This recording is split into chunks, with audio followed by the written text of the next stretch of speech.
வேதத்தை பார்க்கும் பொழுது தேவன் எவ்வளவு நல்லவர் காமிக்கிறது மட்டுமல்ல, என்னை குறித்து அவர் வைத்திருக்க நல்ல அபிப்பிராயங்களை சொல்லுகிறது. அந்த நல்ல அபிப்பிராயத்தை பார்க்க பார்க்க பார்க்க அந்த சாயலாகத்தானே மகிமை மேல் மகிமை அடைந்து டிரான்ஸ்ஃபார்ம் ஆயிட்டே இருக்கிறோம்.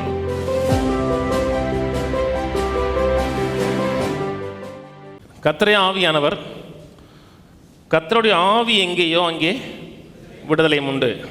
நாம் எல்லோரும் திறந்த முகமாய் கர்த்தருடைய மகிமையை கண்ணாடியில் காண்கிறது போல கண்டு ஆவியாய் இருக்கிற கர்த்தரால் அந்த சாயலாகத்தானே மகிமையின் மேல் மகிமை அடைந்து மறுரூபமாக்கப்படுகிறோம். நல்லா கவனிங்க. இந்த சம்பவம் எங்கே நடக்குதுன்னா, மோசே சீனாய் மலையில் ஏறி முதல் உடன்படிக்கையை பெற்ற நேரம். முதல் உடன்படிக்கை பெறுகிறார். 40 நாள் தேவ சமூகத்தில் இருக்கிறார். 40 நாள் தேவ சமூகத்திலிருந்து தேவனுடைய குணாதிசயங்களை ஓரளவுக்கு அறிந்திருக்கிறார்.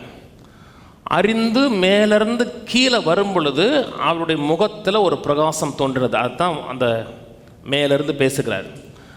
அந்த மகிமையை குறித்து பேசும்போது அது ஒளிந்து போகும் மகிமைங்கிறார். இப்போது புதிய ஏற்பாட்டில் நமக்கு இருக்கிற மகிமைங்கிறது ஒளிந்து போகாத மகிமைங்கிறார்.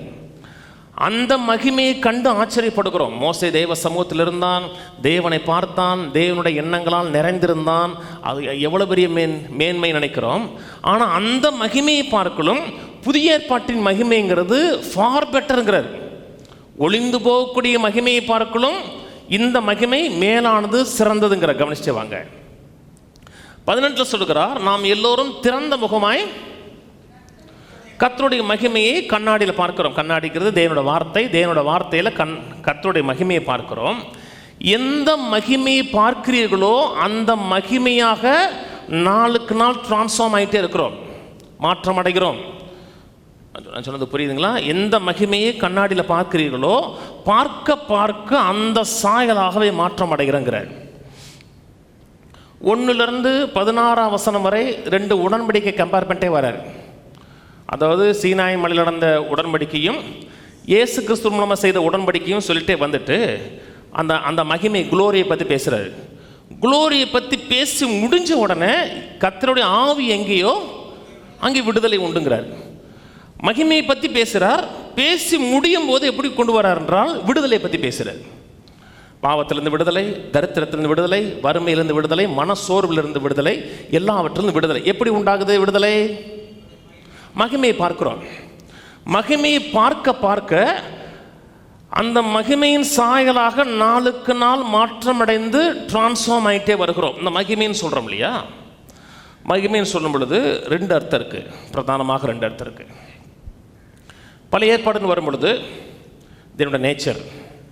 மோசே கேட்குறார், ஆண்டவரே நான் உம்முடைய மகிமையை பார்க்கணும், நீ யார் என்பதை பார்க்கணும்னு சொன்ன உடனே என்னுடைய நன்மையெல்லாம் பார்ப்பேன்னு சொல்லுகிறார். அதுக்கப்புறம் ஒரு கண்மலையின் மறைவில் அவனை மறைத்து தான் யார் என்பதை பேசுகிறார். நான் இரக்கமும் உருக்கமும் நீடிய சாந்தமும் மகா தயவும் உள்ள தேவன், குற்றம் உள்ளவனை குற்றமற்றவனா விட பிதாக்கள் செய்த அக்கிரமங்களை 3ஆம் 4ஆம் தலைமுறை மட்டும் விசாரிக்கிறவன்னு தன்னுடைய நேச்சரை பற்றி பேசுகிறார். கவனிக்கிறீங்க? தன்னுடைய நேச்சரையும் அந்த மக்கள் மேலே தான் வைத்திருக்க நினைவையும் எக்ஸ்போஸ் பண்ணுறார். மகிமைன்னு சொல்லும் பொழுது தேவனோட நேச்சர் மட்டுமல்ல, தேவனோட சுபாவம் மட்டுமல்ல, தன் மக்களை குறித்து தேவன் வைத்திருக்கிற நினைவுகளும் தேவனுடைய மகிமையாக இருக்கிறது. இப்போ கர்த்தர் நல்லவருங்கிறோம். நல்லவர்னா அவருக்கு நல்லவர் இல்லை, எனக்கு நல்லவர், நன்மை செய்வார்னு அர்த்தம். நல்லவர்னு சொல்லும் பொழுது அவருடைய நேச்சர் மட்டுமல்ல, அவர் எனக்கு நன்மை செய்கிறவராக இருக்கிறார். என்னை குறித்தவருடைய நினைவுகள் அனைத்தும் நன்மைக்கு எதுவான நினைவுகளாக இருக்கிறது. கர்த்தர் அன்புள்ளவருங்கிறோம். அன்புள்ளவர் என் மேல் அன்பை காமிக்கிறார், எனக்கு ஒரு தீங்கும் செய்யாதவர்னு அர்த்தம். இந்த மகிமைன்னு வார்த்தை இருக்கு இல்லையா? கர்த்தருடைய மகிமையை கண்ணாடியில் காண்கிறது போல கண்டு அந்த சாயலாகவே மாற்றம் அடைகிறோம். இந்த மகிமைங்கிற வார்த்தை புதிய ஏற்பாட்டில் டோக்ஸாங்கிற வார்த்தை. டோக்ஸா என்றால் முதல் காரியம் ஒப்பீனியன், 2வது காரியம் நிதானம். ஜட்ஜ்மெண்ட்னா தண்டனை கிடையாது, ஒரு காரியத்தை நிதானிக்கிறது. டோக்ஸா என்றால் ஒரு காரியத்தை வியூ பண்ணுறது. ஆனால் புதிய ஏற்பாட்டில் இது தேகர் சொல்கிறது, இந்த new testament always a good opinion concerning one. புதிய ஏற்பாட்டில் டோக்ஸா என்றால் ஒரு மனிதனை குறித்த நல்ல அபிப்பிராயம். வேதத்தை பார்க்குறோம், ஆவியானவர் உதவி செய்கிறார். ஆவியானவர் எதை பார்க்க உதவி செய்கிறார் என்றால் கர்த்தருடைய நேச்சரை பார்க்க உதவி செய்கிறார். தேவன் எப்படிப்பட்டவர் என்பதை காமிக்க உதவி செய்கிறார். தேவன் எப்படிப்பட்டவர் காக்கும் பொழுது அவர் எப்படிப்பட்டவர் என்று மட்டும் பார்க்கல, என்னை குறித்த அவருடைய நல்ல அபிப்பிராயங்களையும் பார்க்க வைக்கிறார். அந்த நல்ல அபிப்பிராயங்கள் தான் என்னை குறித்து அவர் வைத்திருக்கிற விஷன், தரிசனம். நான் சொன்னது புரியுதுங்களா? பிள்ளையை குறித்து நான் என்ன அபிப்பிராயம் வச்சிருக்கேன் அப்படின்னு அர்த்தம், இந்த நோக்கம் வச்சிருக்கிறேன், இந்த தரிசனம் வைத்திருக்கிறேன்னு அர்த்தம். வேதத்தை பார்க்கும் பொழுது தேவன் எவ்வளவு நல்லவர் காமிக்கிறது மட்டுமல்ல, என்னை குறித்து அவர் வைத்திருக்க நல்ல அபிப்பிராயங்களை சொல்லுகிறது.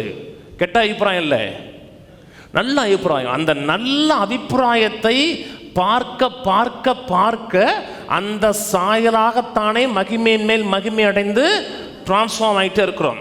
எந்த அளவுக்கு ஆவியானுடைய உதவியோடு தேவனுடைய நேச்சரை பார்க்கிறீர்களோ, அல்லது தேவன் உங்கள் மேலே வைத்திருக்க நினைவுகளை பார்க்கிறீர்களோ, இன்னும் சொல்ல வேண்டுமென்றால் தேவன் உங்கள் மேலே வைத்திருக்க தரிசனத்தை பார்க்கிறீர்களோ, அந்த தரிசனத்தின் சாயலாகவே மாற்றம் அடைந்து அந்த தரிசனம் உங்கள் வாழ்க்கையில் மாம்சமாகிறத நீங்கள் பார்ப்பீங்க.